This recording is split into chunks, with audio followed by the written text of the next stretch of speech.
Hi, welcome back to Tyne Valley Motorhomes. I'm Callum and this is a handover of the Elddis Accordo 125. So starting the walk around on the driver's side of the vehicle first. The first main point you get to is your freshwater filler. So this is where you fill the vehicle via a hose pipe with fresh water. So using one of the round-headed keys, you've got a lockable cap and the key number is 74 ending to open the freshwater filler, and then you'll be able to pinch it, take and remove the cap, pop the hose pipe into there until it overflows or until you're happy you've got enough water. And then when you want to empty the fresh water, so you've put water in, you're now ready to empty it, you've taken on contaminated water, or it's time to winterize the vehicle where you want to drain all the water out of the vehicle. Underneath this here you have the freshwater drain off point, but carry yourself a hose pipe and some hose pipe connections, as it's mainly just a brass tap on most sites. So that's how you drain down, because in the winter you don't want that water to freeze, because there is a good chance it could cause damage if it was to be left in the vehicle and the temperatures were to plummet, as the water can freeze, as it's just a tank underneath the vehicle. Coming further back, you've got your cassette locker, so that opens with the tri-mark key, and you'll be able to push both catches in like so.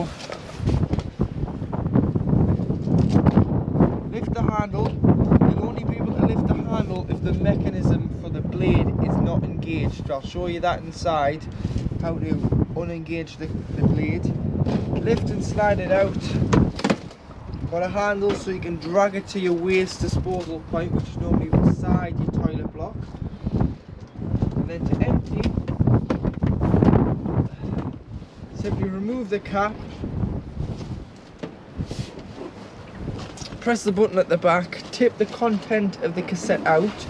Once you've tipped it out, if you put some water in, give it a rinse and tip out again, and then fill this with either the green or the blue chemical, which is 120 millilitres, into the cassette, and it's good to go back into the vehicle.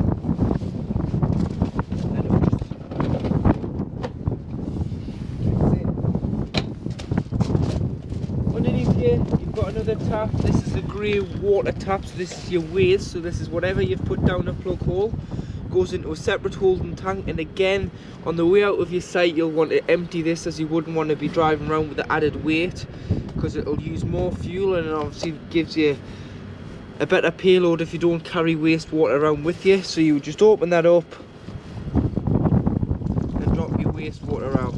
And again, in the winter you want that drained off fully so that the water doesn't freeze. At the back of the vehicle, again with the tri-mark key, you can open your LPG locker, which is liquid petroleum gas. This is your gas locker, and you can fit two 6 kilogram bottles in here. So we've got our test bottle on now. You can get two 6s in. Make sure you strap the bottle in. Make sure that you strap the bottle once you've got it on board. You can turn it on and off from the top of the bottle. Make sure that you are turning it off before you do start travelling, and then when you arrive back on site you can turn it on. And to connect the pigtail, it's a left hand thread, so opposite threads with the being gas, and it's just hand tightened, so no need for a spanner on this, you just hand tighten the pigtail. On the back of the vehicle you've got your high level brake light, rear view camera, reverse camera, and then you've got your rear boot compartment. So this is underneath the bed. You've got some storage, so put your stay in to keep the door up, and then you do have 4 tethering points in each corner, so you can tie your load down, so that you should never, so if you've got any bikes or awnings or anything, you can tie them down so they shouldn't move whilst you're travelling.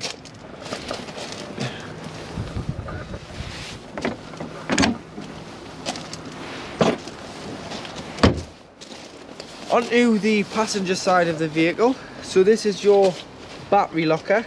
So this is where you hook the vehicle up, and also where your leisure battery lives. So again, with a Trimark key, you can open this, and in here you do have a 95 amp hour leisure battery. And then to hook the vehicle up, you get your hookup lead, put the hookup lead through the little notch there, and then lift the collar, expose the ends, hook the vehicle up first, and then the sight, and do it in reverse order when unhooking, so that you're never walking around with a live lead. And when you hook up, you should hear the microwave beep. It just means it's got mains power, and that'll tell you that you are receiving 230 volt on board. Fridge vents, these have got the covers on, which stay on from about end of October, start of November to the end of April, start of May, and you can use the vehicle with these on. To take them off, you just need a coin or a flat-headed screwdriver, and they just lift off. It just protects the element of the back of the fridge, but in the summer you want to take them off so the fridge can work effectively and cool itself down.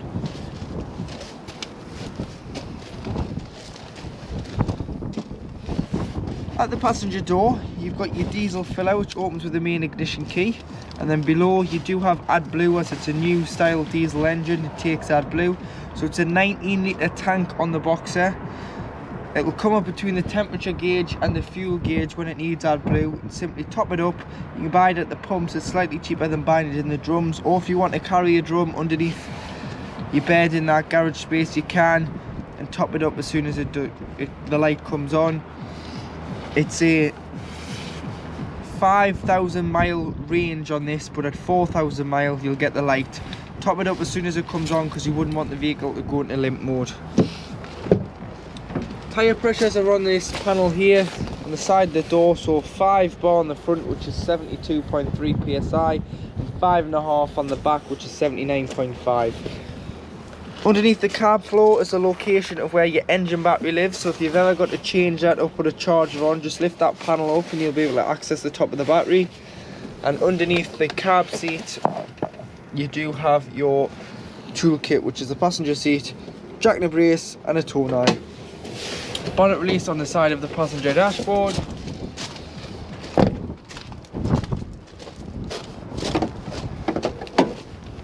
And then underneath the bonnet, got all your fluids to the left hand side, so screen wash.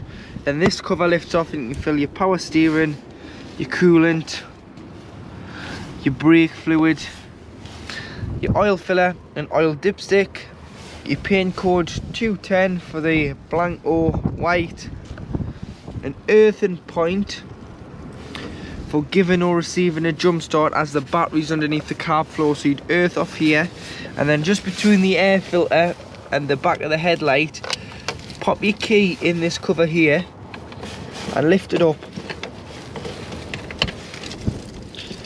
You've got a positive terminal for a jump start, so earth and positive there with your leads, and then onto the donor vehicle or whatever you're wanting to jump, and you should jump start the vehicle or jump start the other vehicle. Weight plate, 3.5 ton gross vehicle weight. With a tow bar, if you were ever to put one on, you can tow up to 5.3 ton, which gives you a 2 ton towing limit. So on board the vehicle, this is your main 12 volt control panel. So if you're hooked up, you will have access to 230 volts, so your mains 3-pin sockets on board will work. If not, you will just have 12 volt off your leisure battery. So this button here is your master button, so it turns the vehicle on and off on either 12 volt or 230 volt. And then underneath it, you've got your master switch for your lights, which are all individually switched around the vehicle. You've got your awning light, which is the light on the outside of the vehicle. And you've got your pump, so you can turn your pump on should you have enough water on board. This will pressurise the water through the taps, toilet and shower. But also make sure that your boiler is in the closed position, because if you do turn your pump on and it's open, the water will just run straight out once you open the tap on the hot side underneath the vehicle. Then you've got a scale here which shows you the level of your leisure battery and your fresh water. So there we've probably got about 30 litres of fresh water on board. So it goes green, orange and red. Once you get to the red, it is then time to refill your water. And you've got your entrance light here, which is just the light in the front lounge. Underneath, this is your wheel heating and hot water panel. So you've got hot water at the top, heating at the bottom. So you would press the hot water and it'll go through frost start, which is a snowflake, which is approximately 5 degrees. One wiggly line is 750 watts of mains electric. 2 wiggly lines is 1500 watts of mains 230 volt electric. So if you're on a site, you would probably just use 2 kilowatts, depending on the amperage the site gives you, to heat your water, because you wouldn't want to waste your gas. You've paid your site fees after all. You've got gas on its own. If you're wild camping and you didn't have any other source available, you'd have to heat your water off gas. And then you've got gas plus 750 watts of electric, which is known as mixture 1. And then you've got gas and 1500 watts of electric, which is known as mixture 2. So if you're in desperate need of hot water, you can have both sources on together, which will drastically reduce the time it takes to heat your water. And then below you've got your heating. So starting with your heating, 750 watts, which is 1 wiggly line. 1500 watts, which is 2 wavy lines.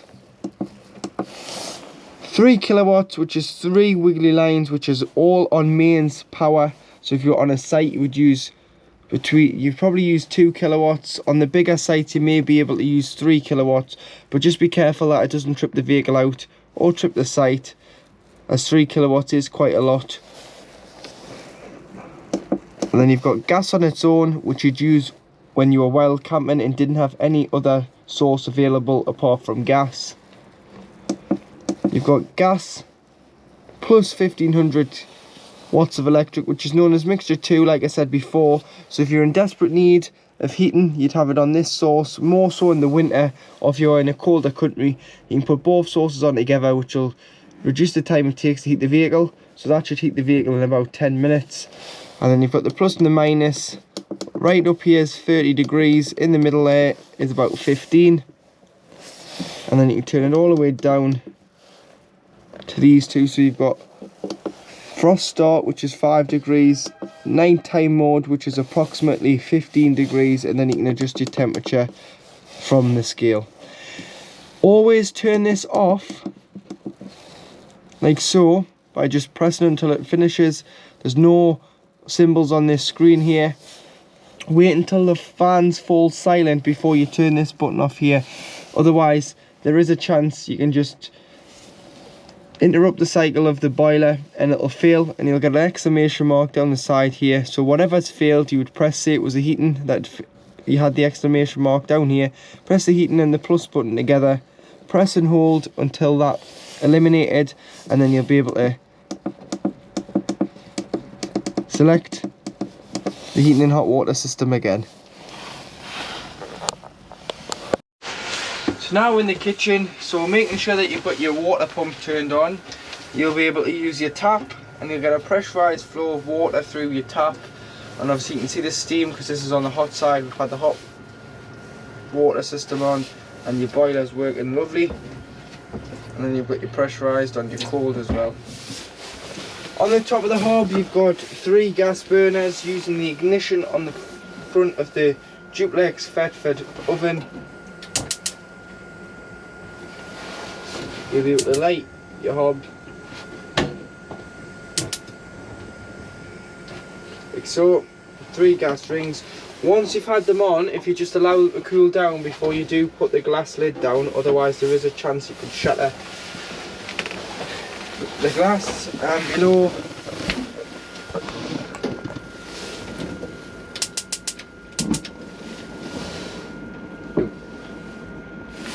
you've got your grill, which you can see, and then underneath you've got your oven. You may want to remove your grill pan and oven shelf when travelling, or wrap them up, as they can cause a bit of noise when you're driving around. Storage drawer with cutlery tray. And then underneath you've got your water pump. So when you open the tap and you've got the pump on, that's where the vibration comes from, because it's pumping the water to the taps, toilet and shower. And then you've got 3 gas isolation valves here for the cooker, the hob and the water heater. So any problems with gas, turn the bottle off to be safe. These are mainly for when the vehicle is annually serviced to keep up the warranties. You've got another 2 taps there.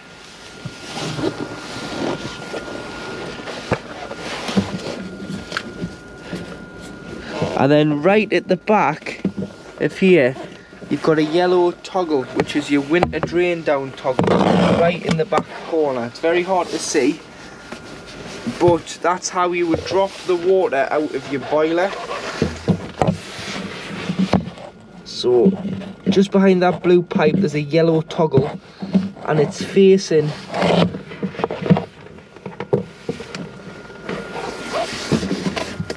to the side of the vehicle, so it's pointing towards me. You need to turn it towards the front of the cab, so the opposite way to what it's pointing, to drain off the water. Because otherwise, if you don't drain off your boiler in the winter, it can freeze, and that's right in the back corner here.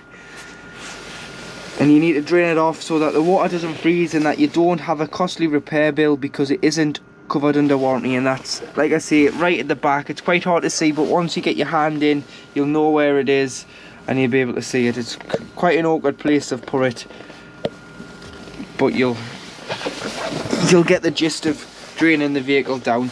And then you need to shut it when you want to put the water back into it. So close the boiler, fill the vehicle with water, put the pump on the panel, open the cold side of the tap first. You'll get a pressurized cold water feed straight away. Go to the hot side, it'll cough, splutter, make all sorts of noises until you get a free flow of water from the hot side of the tap. This is when you know that your water system is then pressurized and your boiler's filled with 10 litres of water.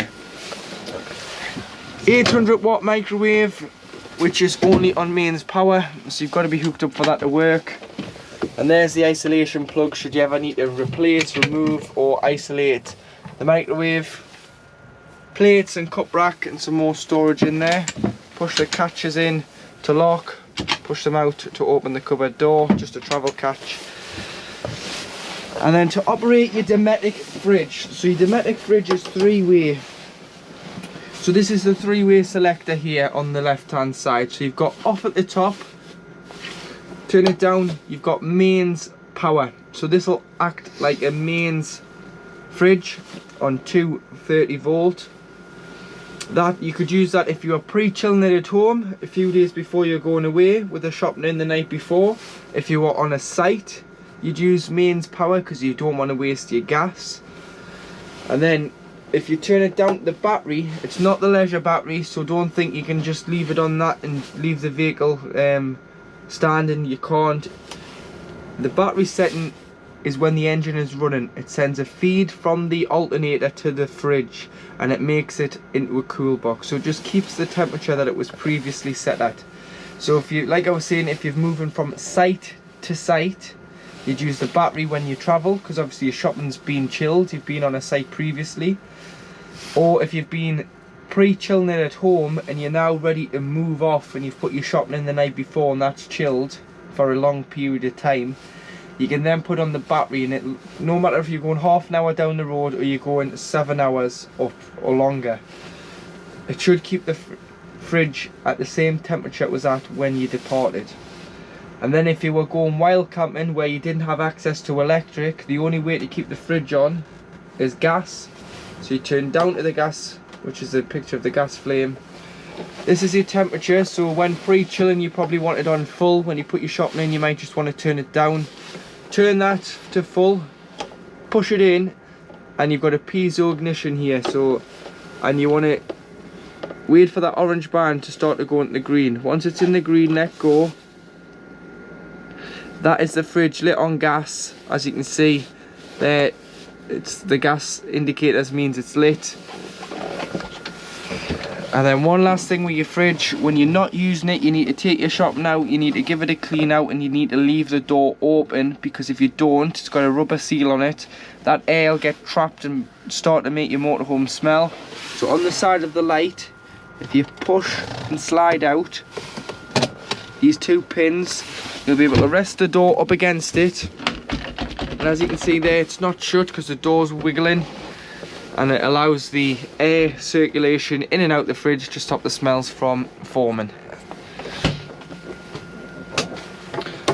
And above, you do have two 230-volt sockets on mains power, and then 3 light switch. This one being your kitchen lights, that one being the back lights above the cabinets in the bedroom, and this one being the toilet light. In the washroom area, you've got your combined shower toilet area. So to operate the toilet first, make sure the pump's on and press the blue button on the back of the toilet, which gives you your fresh water flush direct from your freshwater tank. So always flush the toilet, or at least put a little bit of water in the toilet first, because it helps the seal between the blade and the bottom of the toilet bowl from sticking, and it keeps it lubricated. So then what you would do is, once you've put the water in, you then want to open the blade so that nothing sticks to the toilet and makes it a messy job, and you've got to clean the toilet out. So if you slide this grey lever towards you, you'll see that the blade's opened, and that you can now see directly into the cassette. So you would use the toilet and then flush it. If you're going to use any pink liquid, if you've bought the multi-packs, obviously this doesn't take pink, but what you can do is you can dilute it with some water into a spray bottle, spray the bowl, and then flush after use, and then slide the blade back, which shuts the cassette off, which then, if it was to indicate that it was full, you'd be able to get it out the side of the vehicle, because if not, it does keep the mechanism in place and you can't get the cassette out. Little diagram there of a cassette, you'll get a light there to indicate that the cassette is full. So that's when you need to make sure that the blade's closed and it can come out. But if you're doing it in that routine, you shouldn't have a problem. Toiletry cabinet, towel holder, or you can put your coats on there on the two hooks, towels or coats, toilet roll holder there. Sink plug just pushes in and out, and then as long as the pump's on, you'll be able to get a pressurised flow of water. When you have opened the boiler, what we do advise is that you leave all your mixer taps open, just because if there's any water lying in the taps, they'll just drain out, and obviously your fresh and your waste would be open from outside. So any water that goes down there, it would just go straight out the waste. And remove your shower head from the shower hose, and lie this hose in the tray to stop any water from coiling up in the pipe. At the back of the vehicle, you've got your transverse bed. So you can remove the mattresses, as they're in 4 sections, put them on each other, and then lift the bed in half, clip it to the 2 clips here, and have it up so that you can put larger items in the back. And these boards do just lift up once the bed's up, because they're just in a rail. Got storage,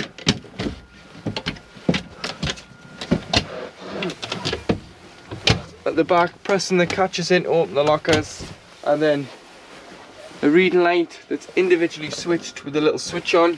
So make sure that your lights are turned on the panel, and you'll be able to turn them on and off by yourselves.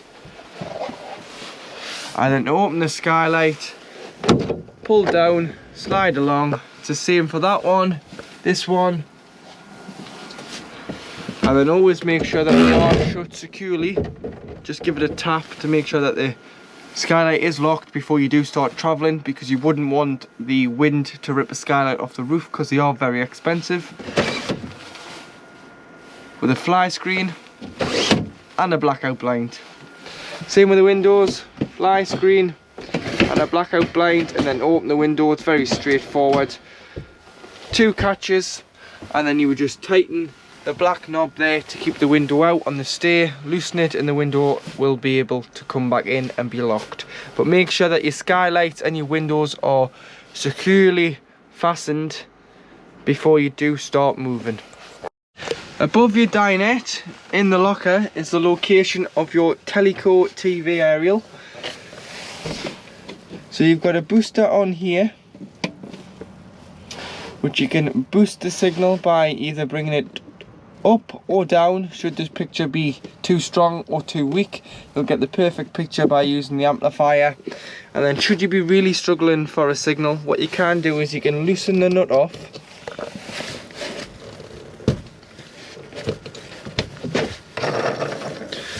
push the pole of the aerial up above the roof, and then use the toggle to direct the aerial by spinning it round on the roof and tilting it, this black cap here. But look where your other motorhomes and caravans are pointing on your site. You should be able to point yours in a similar direction and get a good enough signal. And then before you do start travelling, pull it in, tighten the nut up so that the wind doesn't get underneath the aerial and cause any damage. And then you've got TV points underneath, so 12 volt TV aerial point and a 230 volt socket. If I was buying a TV for a motorhome, buy a 12 volt. It means you can use it wherever you are, should you have enough charge in your leisure battery. Whereas if you buy a 230 volt telly, you've got to be hooked up for it to work.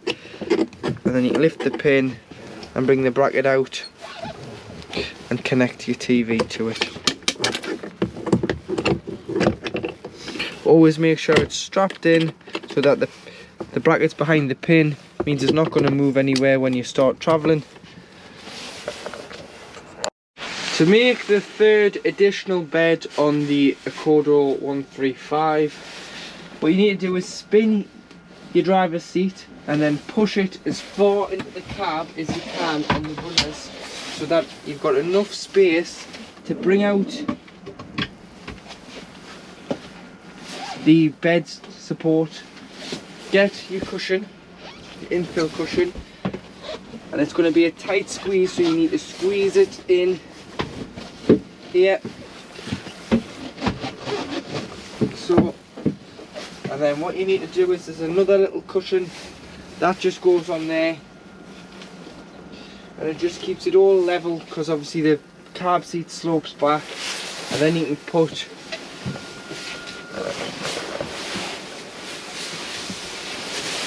your mattress topper